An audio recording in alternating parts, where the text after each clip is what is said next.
Hello everybody, I have to back up my files because, well, my laptop decided it wanted to take a dump on me. When I'm doing that, I wanted to actually get you guys a video and show you something really funny.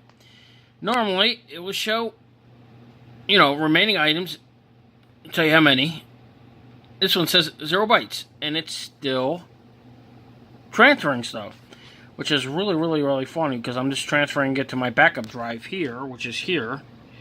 This is a 2 terabyte backup drive, and on here it's still going. It says 0 bytes. It's still trying to calculate what the heck is going on because the whole file is only 20 gigabytes.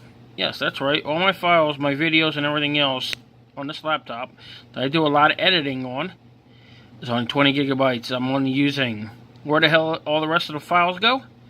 Well, they're on the second drive that's on this laptop, and that's attached inside here, not that one, but inside there is a USB with a 512 gig backup drive on there. I'm not backing that drive up. I am trying to back up the main drive that has a lot of my videos and stuff on that I'm trying to edit to upload. And Again, I can't say sorry that I haven't gotten you a video out. It's been a while, and I do know that, and I do apologize. So right now, let's have some fun and see how this goes.